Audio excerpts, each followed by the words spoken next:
प्रधानमंत्री मोदी मंगलवार को अहमदाबाद में करेंगे करीब 1300 करोड़ रुपए की विभिन्न स्वास्थ्य सुविधाओं का लोकार्पण और शिलान्यास।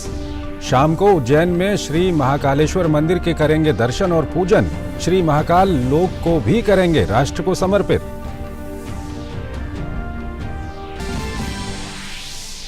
पीएम मोदी ने भरूच के आमोद में की 8,200 करोड़ की विभिन्न परियोजनाओं की शुरुआत। अहमदाबाद में मोदी शैक्षणिक संकुल का उद्घाटन उन्होंने किया। जामनगर में 1448 करोड़ रुपए से अधिक लागत की परियोजनाओं का लोकार्पण और शिलान्यास किया। मंगलवार को यूपी के इटावा स्थित सैफई में होगा मुलायम सिंह यादव का अंतिम संस्कार। रक्षा मंत्री राजनाथ सिंह सहित बड़ी संख्या में गणमान्य हस्तियां रहेंगी मौजूद। निधन पर देश भर में शोक की लहर। राष्ट्रपति और पीएम ने दी श्रद्धांजलि।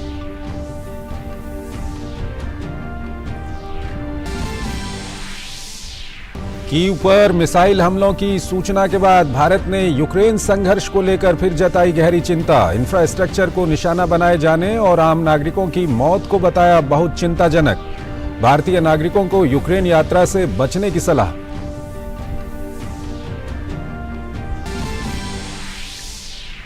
मंगलवार से शुरू हो रहा है अंडर 17 महिला विश्व कप। ओडिशा के कलिंगा स्टेडियम में होगा भव्य उद्घाटन समारोह। भारत में पहली बार महिला वर्ग में फीफा की किसी प्रतियोगिता का हो रहा है आयोजन।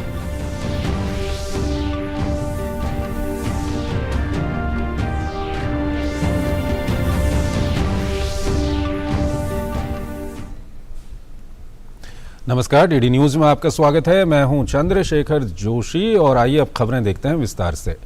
उज्जैन के भगवान महाकाल परिसर के विस्तार योजना के पहले चरण का लोकार्पण की तैयारियां पूरी हो चुकी हैं। प्रधानमंत्री मोदी 11 अक्टूबर की शाम को महाकाल परिसर में महाकाल की पूजा अर्चना के बाद महाकाल लोक राष्ट्र को समर्पित करेंगे।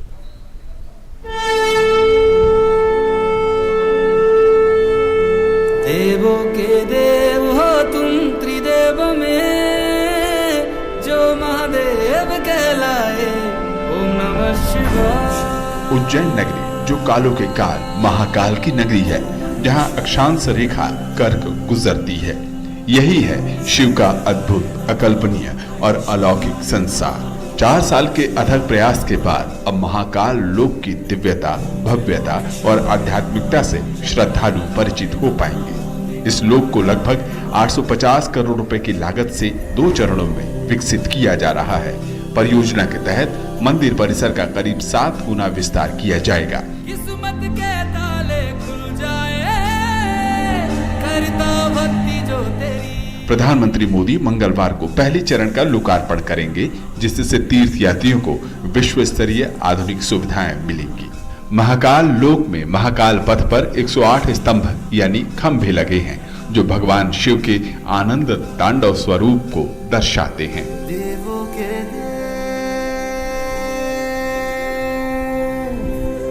पहले जब महाकाल के दर्शन को जब आप आते थे तो लोगों को तंग गलियों से होकर के गुजरना पड़ता था, लेकिन आज ये विशाल नंदी द्वार दर्शनार्थियों के स्वागत में अपनी बाहें पसारे खड़ा है, जहां एक साथ 20,000 लोग इस मंदिर परिसर में प्रवेश कर सकते हैं। 1 लाख से ज्यादा लोग हर घंटे महाकाल के दर्शन कर सकते हैं। महाकाल पथ के किनारे भगवान शिव के जीवन को दर्शाने वाली कई धार्मिक मूर्तियां स्थापित की गई हैं। 2.5 एकड़ में फैला प्लाजा क्षेत्र कमल के तालाब से घिरा हुआ है और इसमें फव्वारे के साथ शिव की मूर्ति भी स्थापित की गई है। इस नवनिर्मित महाकाल लोक में आर्टिफिशियल इंटेलिजेंस और सर्विलांस कैमरों की मदद से integrated command and control centre द्वारा इस पूरे परिसर की 24 घंटे निगरानी की जाएगी, जो सुरक्षा के लिहाज से काफी अहम है। महाकाल लोक के पूरा होने से तीर्थयात्रियों की संख्या दोगुनी होने की उम्मीद है। साथ ही राज्य में पर्यटन को बढ़ावा भी मिलेगा और रोजगार के नए अवसर भी पैदा होंगे। प्रधानमंत्री नरेंद्र मोदी लगातार देश की जो सांस्कृतिक विरासत है उनका संवर्धन, संरक्षण कर रहे हैं और उनके प्रयासों से इन नगरों में जो धार्मिक पर्यटन है लगातार बढ़ा है। लेकिन इसका सबसे बड़ा फायदा अगर किसी को मिल रहा है तो यहाँ के व्यवसायियों को मिल रहा है, यहाँ के बिजनेस को मिल रहा है और इसके जरिए स्थानीय लोगों को रोजगार भी मिल रहा है। सर, उज्जैन के लोग महाकाल मंदिर से ही पलते हैं। यहाँ पे बहुत सारे बिजनेस है, छोटे से लेकर बड़े तक सब मंदिर के माध्यम से ही जिनके घर चलते हैं। तो बिजनेस में भी फायदा होगा क्योंकि टूरिस्ट ज़्यादा आएंगे तो प्रॉफिट तो होगा ही से। जो काशी विश्वनाथ में जो भीड़ बढ़ी है उससे 4 गुना बड़ा लोग बना है महाकाल लोग यहाँ पे, तो लोगों को फायदा मिलेगा। देखने की बहुत सुंदर सुंदर प्रतिमाएं बनाई गई हुई है। उज्जैन के माध्यम से पूरे देश में और पूरे विश्व में जो इसकी छवि एक बनेगी, उससे पर्यटन काफ़ी बढ़ेगा और पर्यटन के बढ़ने से व्यापार में काफ़ी वृद्धि होगी और यहाँ का जो जनसाधारण है वो रोजगार से जुड़ेगा। देवों के देव ओ महादेव तेरा नाम सदा लिया जाएगा तुझसे। देश में 12 ज्योतिर्लिंग मौजूद हैं, जिनमें से उज्जैन स्थित महाकाल भी एक है। प्रधानमंत्री मोदी के नेतृत्व में पहले केदारनाथ धाम की पौराणिकता के साथ भव्यता को पुनर्विकसित किया गया। उसके बाद वाराणसी स्थित काशी विश्वनाथ धाम के दिव्य स्वरूप को भी प्रधानमंत्री ने ही राष्ट्र को समर्पित किया था और अब महाकाल लोक को भी प्रधानमंत्री मोदी ही श्रद्धालुओं को समर्पित करेंगे। एक ओर जहां प्रधानमंत्री का जोर नए भारत के निर्माण के लिए आधुनिकता और तकनीक पर रहता है, तो वहीं दूसरी ओर सांस्कृतिक विरासत और परंपराओं की समृद्धि पर भी उनका जोर रहता है। उज्जैन से सुधाकर दास, अजय मिश्र के साथ ब्यूरो रिपोर्ट, डीडी न्यूज। और गुजरात यात्रा के तीसरे दिन प्रधानमंत्री नरेंद्र मोदी अहमदाबाद सिविल अस्पताल के किडनी रोग और अनुसंधान केंद्र के नए भवन का लोकार्पण करेंगे। साथ ही अहमदाबाद में करीब 1300 करोड़ रुपए की लागत की स्वास्थ्य देखभाल से जुड़ी विभिन्न सुविधाओं का लोकार्पण और आधारशिला रखेंगे। सिविल अस्पताल अहमदाबाद का किडनी रोग और अनुसंधान केंद्र का नया भवन बनकर तैयार है। मंगलवार को प्रधानमंत्री नरेंद्र मोदी इस नए अस्पताल के भवन का लोकार्पण करेंगे। 408 करोड़ रुपए की लागत से बने 850 बेड की सुविधा वाले इस ट्रांसप्लांट सेंटर में 22 ऑपरेशन थिएटर, आधुनिक लैब और हर प्रकार की ट्रांसप्लांट की सुविधा होगी और ये परिसर पूरी तरह से पेपरलेस होगा। यहाँ पे जितने भी इन्वेस्टिगेशन हैं वो सारे इन्वेस्टिगेशन यहाँ जो होते हैं वो कंट्री में बाकी जगह नहीं होते हैं, वो सारे यहाँ होते हैं। अभी हम लोग पुरानी बिल्डिंग में 400 किडनी ट्रांसप्लांट कर रहे हैं। नई बिल्डिंग में आके ध्येय है 2023 में 1000 ट्रांसप्लांट करेंगे। इसके अलावा प्रधानमंत्री Modi UN Mehta institute of cardiology and research centre में हृदय देखभाल के लिए नई एवं बेहतर सुविधाओं और एक नए छात्रावास भवन का लोकार्पण करेंगे। 10 मंजिला इस हॉस्टल भवन में 2 बेसमेंट और 176 रूम के अलावा सेंट्रल लाइब्रेरी और म्यूजियम भी हैं। प्रधानमंत्री मेडिसिटी में ही 140 करोड़ रुपए की लागत से बनी 300 बिस्तरों वाली गुजरात कैंसर और अनुसंधान संस्थान के नए भवन का भी लोकार्पण करेंगे। इसके अलावा गरीब मरीजों के परिजनों को आवास सुविधा प्रदान करने वाले 39 करोड़ रुपए की लागत से 850 लोगों के रहने के लिए आश्रय गृह की आधारशिला भी रखेंगे। डे केयर कीमोथेरेपी के भी सेंटर्स करीबन 22 स्टेट गुजरात में कार्यरत होंगे, जिसकी वजह से कीमोथेरेपी के लिए पेशेंट को वहाँ से यहाँ नहीं आना पड़ेगा। ये जो हेल्थ केयर सिस्टम है, जो आरोग्य सेवाओं का जो बोलेंगे कि जो सिस्टम है वो दूर गांव तक जाएगा और उसका फ़ायदा हर एक इंसान को होगा, चाहे वो कितना भी दूर हो। ना केवल गुजरात, लेकिन यहाँ राजस्थान और मध्य प्रदेश से भी बहुत दर्दी आते हैं, तो उन सबके लिए सुविधाएं अच्छी रहेगी और निःशुल्क रहेगी। आज के दौर में गुजरात में स्वास्थ्य सुविधाओं को और आधुनिक और मजबूत किया जा रहा है ताकि गरीब और मध्यम वर्ग को सस्ती चिकित्सा सुविधा मिल सके। वहीं one Gujarat one dialysis programme के तहत आज गुजरात में डायलिसिस केंद्र हजारों मरीजों को उनके घर के पास ही डायलिसिस की सुविधा दे रहे हैं। 850 बेड वाले देश के सबसे बड़े ऑर्गन ट्रांसप्लांट सेंटर को प्रधानमंत्री 11 अक्टूबर को जनता को समर्पित करेंगे। इस ट्रांसप्लांट सेंटर में एक साथ 100 लोगों को डायलिसिस किया जा सकेगा और वो भी मुफ्त में। कैमरामैन शुभम के साथ नितेंद्र सिंह, डीडी न्यूज, अहमदाबाद। और वहीं गुजरात दौरे के दूसरे दिन पीएम मोदी ने राज्य को तमाम विकास परियोजनाओं की सौगात दी। पीएम ने भरूच के आमोद में 8,200 करोड़ की विभिन्न परियोजनाओं की शुरुआत की और कहा कि गुजरात और भारत के विकास में भरूच की अहम भूमिका है। पीएम मोदी ने अहमदाबाद में मोदी शैक्षणिक संकुल का उद्घाटन किया तो जामनगर में 1448 करोड़ रुपए से अधिक लागत की परियोजनाओं का लोकार्पण और शिलान्यास किया।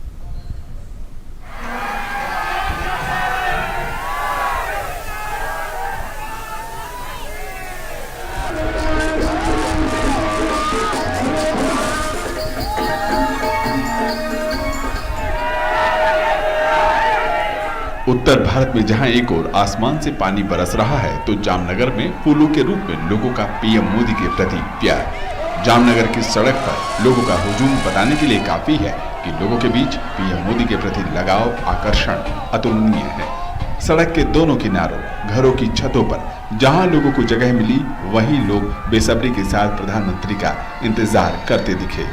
प्रधानमंत्री ने भी लोगों को निराश नहीं किया।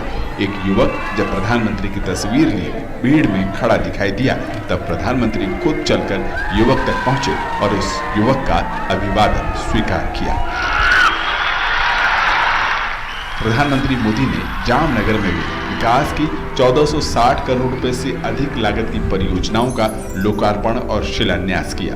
ये परियोजनाएं सिंचाई, विद्युत, जलापूर्ति और शहरी बुनियादी ढांचे से जुड़ी हुई हैं। पीएम मोदी ने जिन परियोजनाओं की आधारशिला रखी, उसमें कलावड़, जामनगर तालुका, मोरवी मालिया जोड़िया समूह की कलावत ग्रुप, ऑगमेंटेशन जल आपूर्ति योजना, Lalpur bypass junction flyover bridge, Hapa market yard, railway crossing और सीवर संग्रह पाइपलाइन तथा पंपिंग स्टेशन का नवीनीकरण शामिल है। भरूच से जामनगर तक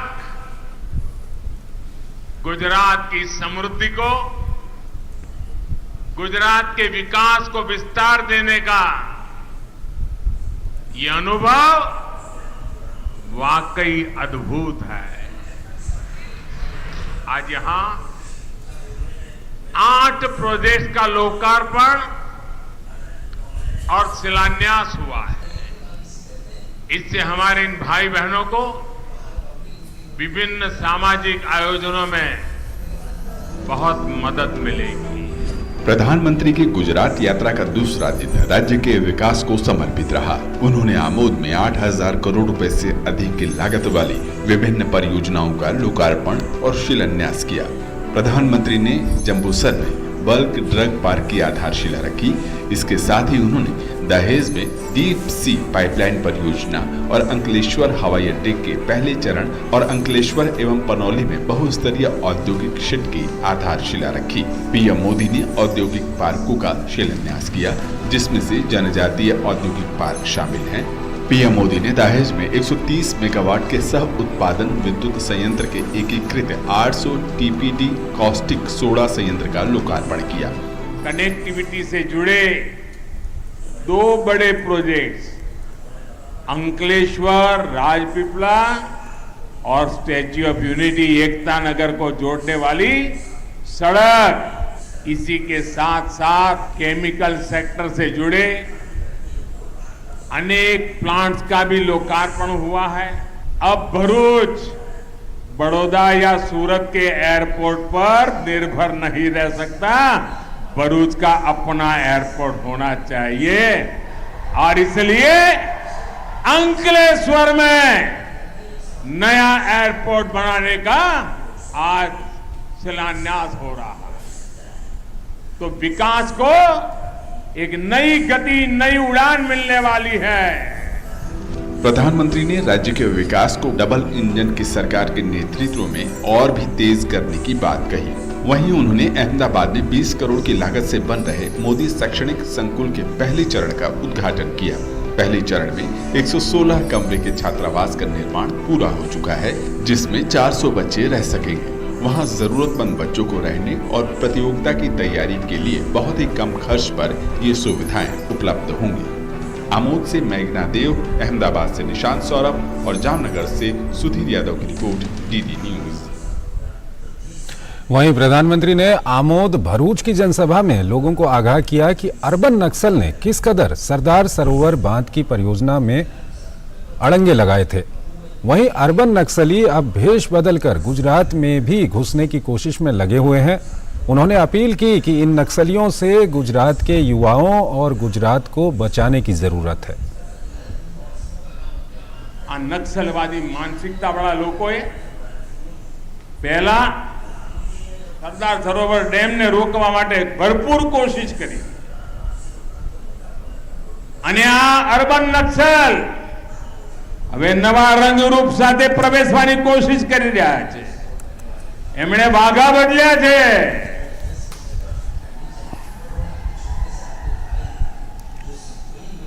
અને उत्साही उमंग बड़ा भोळा बड़ा जवानियाओं भरमाड़ी रहा है। भाइयों बहनों, मारा आदिवासी भाइयों ने मारे खास कहू है,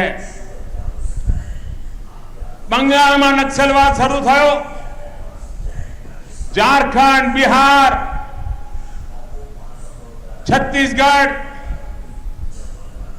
मध्य प्रदेश को थोड़ो भाग, ओडिशा, आंध्र, तेलंगाना અને મહારાષ્ટ્રમાં ગઢચિરોલી અમારા આદિવાસી જવાનીઓની જિંદગી નક્સલવાદે તબાહ કરી નાખી। એમના હાથમાં બંદૂકો પકડાઈ દીધી। મોતના ખેત ખેલવા માટે થઈને એમને ઉશ્કેર્યા। મારે ગુજરાતમાં નક્સલવાદને પેસવા નથી દેવો, મારે મારા આદિવાसी ભાઈઓ બહેનોની જિંદગી બચાવવી છે। और आइए अब दूसरी खबरों की ओर चलते हैं। देश के कद्दावर समाजवादी नेता मुलायम सिंह यादव का अंतिम संस्कार मंगलवार को किया जाएगा। उत्तर प्रदेश के इटावा जिले में स्थित उनके पैतृक गांव सैफई में नेताजी का अंतिम संस्कार होगा। इस अवसर पर देश भर से गणमान्य हस्तियों के जुटने की उम्मीद है। सोमवार को मुलायम के निधन पर राष्ट्रपति और प्रधानमंत्री सहित बड़ी संख्या में जाने माने लोगों ने शोक संदेश दिए। देश में समाजवादी आंदोलन के सबसे मजबूत स्तंभों में से एक मुलायम सिंह यादव का सोमवार की सुबह गुरुग्राम के मेदांता अस्पताल में निधन हो गया। तबीयत बिगड़ने के बाद 2 अक्टूबर को अस्पताल में दाखिल कराए गए 82 वर्षीय मुलायम सिंह यादव ने सुबह 8:16 पर अंतिम सांस ली। खुद उनके बेटे अखिलेश यादव ने ट्विटर पर एक फोटो डालकर अपने पिता के निधन की सूचना दी। मुलायम सिंह के निधन से देश में शोक की लहर दौड़ गई और शोक संदेशों का सैलाब आ गया। केंद्रीय गृह मंत्री अमित शाह ने फौरन मेदांता अस्पताल पहुंचकर मुलायम सिंह यादव को श्रद्धांजलि अर्पित की। नेताजी के नाम से जाने जाने वाले मुलायम सिंह यादव के देहांत पर दुख जताने वालों में राष्ट्रपति, उपराष्ट्रपति और प्रधानमंत्री के साथ साथ सभी राजनीतिज्ञ, राज्यों के मुख्यमंत्री और समाज के सभी वर्गों के लोग शामिल हैं। राष्ट्रपति द्रौपदी मुर्मू ने अपने शोक संदेश में उनके निधन को देश के लिए अपूरणीय क्षति बताया। उन्होंने लिखा, श्री मुलायम सिंह यादव का निधन देश के लिए अपूरणीय क्षति है। साधारण परिवेश से आए मुलायम सिंह यादव जी की उपलब्धियां असाधारण थीं।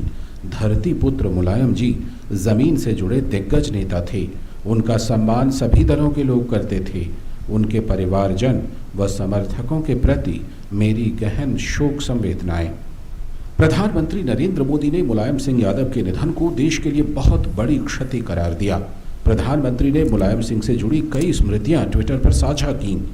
गुजरात का दौरा कर रहे पीएम मोदी ने वहां एक संबोधन के दौरान मुलायम को याद करते हुए उन्हें श्रद्धांजलि दी। उनका जाना देश के लिए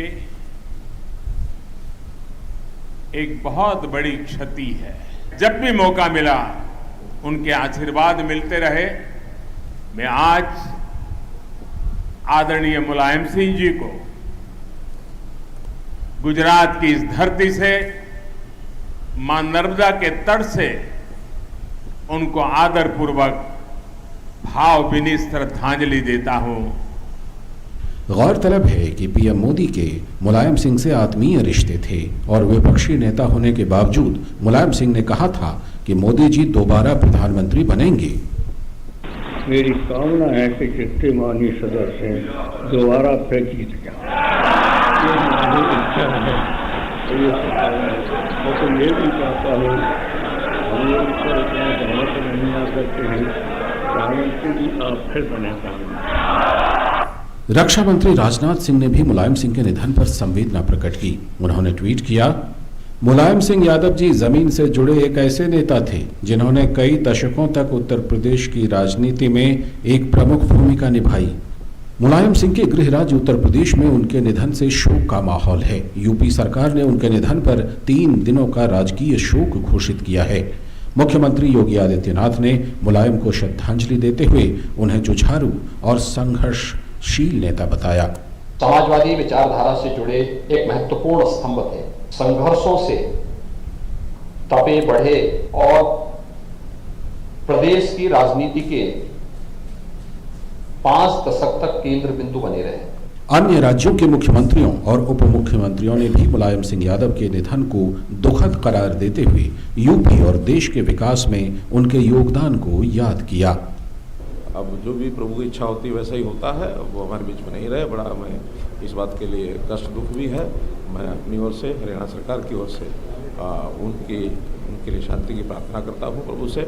जमीन से जुड़े हुए नेता उत्तर प्रदेश के, जिन्होंने उत्तर प्रदेश की राजनीति की धारा ही बदल दी थी। समाजवादी आंदोलन को आगे बढ़ाने में उनका बहुत महत्वपूर्ण योगदान था।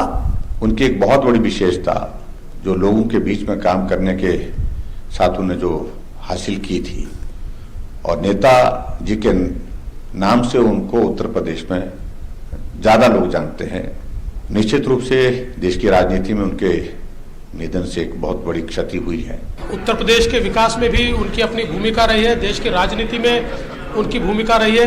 मैं ऐसा मानता हूं कि निश्चित ही इतने बड़े नेता के गुजर जाने से एक हम सभी को इसका बहुत बहुत दुख है। मैं उनको बहुत ही विनम्र श्रद्धांजलि अर्पण करता हूं। राजनीतिक मतभेद से ऊपर उठकर सभी दलों और नेताओं से अच्छे संबंधों के लिए जाने जाने वाले मुलायम के निधन पर सभी दलों ने शोक व्यक्त किया है। इन सभी ने अपने शोक संदेश में मुलायम की राजनीतिक परंपरा को याद किया। वो एक बहुत ही जनप्रिय नेता थे, जनता पर उनकी पकड़ थी और जनता की आवाज़ सारी जिंदगी उन्होंने उठाई।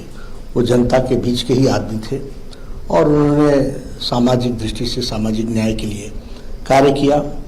मैं ऐसे दिवंगत आत्मा को ईश्वर से प्रार्थना करता हूं कि अपने चरणों में उन्हें स्थान दे। हम साथी थे और वो हमारे बुजुर्ग थे और खासकर समाजवाद के उसूलों पे उनका विश्वास था और उसी के तहत चलने की उनकी मंशा भी थी और पिछड़े हुए लोगों के लिए वो एक मसीहा थे। वो देश भर में समाजवादी आंदोलन को काफ़ी आगे बढ़ाया। डॉक्टर राम मनोहर लोहिया, जननायक कर्पूरी ठाकुर जी, लोकनायक जयप्रकाश नारायण जी के विचारों से ओतप्रोत थे और हमारे तो संबंधी थे। मुलायम सिंह यादव का अंतिम संस्कार मंगलवार को यूपी के इटावा जिले में स्थित उनके पैतृक गांव सैफई में होगा। उनका पार्थिव शरीर सोमवार शाम सैफई पहुंचा तो वहां मौजूद सपा कार्यकर्ता बेहद भावुक नजर आए। मंगलवार को मुलायम के अंतिम संस्कार के अवसर पर देश भर से नेताओं और जाने माने लोगों के सैफई पहुंचने की संभावना है। रक्षा मंत्री राजनाथ सिंह भी सैफई पहुंचकर अंतिम संस्कार में मौजूद रहेंगे। धरती पुत्र के नाम से जाने जाने वाले मुलायम सिंह का जाना भारतीय राजनीति के लिए बड़ी क्षति है और वो लोगों के दिलों में मौजूद रहेंगे। Bureau report, DD news. Bharat ने यूक्रेन के हालात पर एक बार फिर चिंता जाहिर की। विदेश मंत्रालय ने अपने बयान में कहा कि भारत यूक्रेन में इंफ्रास्ट्रक्चर को निशाना बनाए जाने और आम नागरिकों की मौत सहित संघर्ष के भीषण होने पर बहुत चिंतित है। हम अपना ये मत दोहराते हैं कि टकराव को बढ़ाना किसी के भी हित में नहीं है। हम इसको तुरंत रोकने की अपील करते हुए कूटनीति और संवाद के रास्ते पर तुरंत लौटने का आग्रह करते हैं। तनाव कम करने के ऐसे सभी प्रयासों में भारत सहायता करने को तैयार है। इस संघर्ष के शुरू से ही भारत लगातार कहता आया है कि वैश्विक व्यवस्था को यूएन चार्टर, अंतर्राष्ट्रीय कानून और सभी राज्यों की संप्रभुता के सम्मान के अधीन होना चाहिए। भारत और दक्षिण अफ्रीका के बीच वनडे सीरीज का तीसरा मैच 11 अक्टूबर को दिल्ली में खेला जाएगा। दिल्ली में हो रही बारिश के बावजूद डीडीसीए को भरोसा है कि मैच हो पाएगा। देखिए, हमें अगर 4 घंटे भी मिल जाएंगे और थोड़ा सा मौसम अभी खुला है, जिससे मुझे लग रहा है कि थोड़े से ओवर शॉट हो सकते हैं, बट हम उम्मीद रखते हैं हम कल मैच करवा रहे हैं। हमारा जितना ग्राउंड स्टाफ है और बीसीसीआई ने अपने जो स्टाफ भेजा हुआ है वो इतनी मेहनत से काम कर रहा है। हमें 100% उम्मीद है थोड़ा मैच शॉट हो सकता है, मैच होगा। इस बार हमने डिफरेंट टाइप्स ऑफ स्टॉल लगाए हैं जिसमें लोग अपनी मनपसंद बर्गर, पिज़्ज़ा, ये चीज़ें भी ले सकते हैं। और इस तरह हमारी तैयारी पूरी है। वी आर जस्ट वेटिंग कि भगवान थोड़ा साथ दे और कल दिल्ली एक बहुत अच्छा मैच देखे। डिसाइडर मैच है और इंडिया और उनका मैच अफ्रीका का अच्छा मैच होगा। मैं पूरा मैच देखना चाहूँगा, दोनों टीमें अच्छा खेलें और सबसे बेस्ट है पब्लिक को भी अच्छा क्लोज मैच मिले कि पब्लिक के जो पैसे वो वेस्ट हो जाए और अच्छे उसमें रहे। भारत और दक्षिण अफ्रीका के बीच खेली जा रही वनडे सीरीज का तीसरा मैच मंगलवार को दिल्ली में खेला जाएगा। दिल्ली पुलिस इस मैच को लेकर तैयारियों में जुटी हुई है। मेरे साथ इस वक्त मौजूद है डीसीपी सेंट्रल दिल्ली श्वेता चौहान, जो कि देख रही है जो थर्ड ओडीआई होने वाला है भारत और साउथ अफ्रीका के बीच फिरोजशाह कोटला में और अरुण जेटली स्टेडियम में। मैम, ये मैच होने वाला है और बहुत ज़्यादा तगड़ी व्यवस्था आपकी दिल्ली पुलिस कर रही है। क्या क्या कह सकते हैं आप इसके बारे में? मैं कह सकती हूँ कि एक पुख्ता हम लोगों ने अरेंजमेंट यहाँ पे किया है। काफ़ी मात्रा में पुलिस अवेलेबल रहेगी, सीनियर ऑफिसर्स अवेलेबल रहेंगे। 1000 से ज़्यादा की पुलिस की डिप्लॉयमेंट यहाँ रहेगी। उसके अलावा ट्रैफिक पुलिस की अलग से रहेगी। ट्रैफिक पुलिस ने भी एक एडवाइजरी जारी की है जिसमें कुछ रस्तों के बारे में आपको बताया गया है, तो उसको काइंडली फॉलो करें। जब स्टेडियम में आएँ तो स्टेडियम का जो है डिसिप्लिन बना के रखें। जो सामान है जो अलाउड नहीं है, जैसे लिक्विड्स अलाउड नहीं है, पानी की बॉटल्स अलाउड नहीं है, झंडों के साथ जो पोल्स हैं वो अलाउड नहीं है, तो उस तरह की चीज़ों को ना लेकर आएँ ताकि चेकिंग फ्रिस्किंग जो है ठीक से हो जाए, जल्दी हो जाए और बाकी मैच को एंजॉय करें। बहुत बहुत शुक्रिया मैम। ये थी डीसीपी सेंट्रल दिल्ली श्वेता चौहान जो बता रही थी कि बहुत सारे रेस्ट्रिक्शंस हैं, कुछ चीज़ें लाने में मनाही हैं स्टेडियम में, तो वो लेके ना आए, लेकिन आइए मैच देखिए और मैच का लुत्फ जरूर लीजिए इस मौसम में। क्या पर्सन सुमित औड़िया के साथ मैं तापुष भट्टाचार्य, दूरदर्शन समाचार, दिल्ली। फीफा महिला अंडर 17 विश्व कप की मेजबानी के लिए भारत तैयार है, जिसका शुभारंभ मंगलवार से होने जा रहा है। फीफा महासचिव फातिमा समौरा ने महिला फुटबॉल पर जोर देते हुए कहा कि 2026 तक दुनिया भर में 16 मिलियन से अधिक महिलाओं को जोड़ा जाएगा। By doing that and also by bringing football to countries that traditionally have other sports as a priority, we are making football truly global. Because our ambition for women football especially is to have 60 million women playing football being fully recorded by 2026. So we still have another 4 years to go, but the clock is ticking and India could definitely make a big difference in supporting FIFA reaching this very ambitious goal. केंद्रीय शिक्षा मंत्री धर्मेंद्र प्रधान ने कहा, भारत सरकार खेल को बढ़ावा देने और विशेष रूप से स्कूली बच्चों के बीच फुटबॉल को एक जन आंदोलन बनाने के लिए प्रतिबद्ध है। वहीं खेल राज्य मंत्री निशित प्रामाणिक ने कहा कि अंडर 17 विश्व कप भारत में फुटबॉल मील का पत्थर साबित होगा। Everybody should remain fit and football is one among the very important game to remain fit. And in the school area, in the school going age, both girls and boys will participate in this program, and I appreciate your approach. Everybody will not be a professional footballer, but everybody will be fit, everybody will be healthy. Bharat सरकार पूरी तरह से तैयार है। भारत सरकार की खेल मंत्रालय भी पूरी तरह से तैयार है इस प्रोजेक्ट को सपोर्ट करने के लिए, चाहे वो इक्विपमेंट हो या चाहे इंफ्रा डेवलपमेंट की हो या फिर चाहे स्पोर्ट्स साइंस की सपोर्ट से हो या फिर चाहे वो न्यूट्रिशन से सपोर्ट से हो। किसी भी सपोर्ट के लिए भारत की खेल मंत्रालय माननीय प्रधानमंत्री जी के मार्गदर्शन में पूरी तरह से तैयार है फुटबॉल को सपोर्ट करने के लिए, फुटबॉल के फ्यूचर को और बेहतर करने के लिए। तो इस बुलेटिन में फिलहाल इतना ही। आप बने रहिए डीडी न्यूज के साथ। नमस्कार।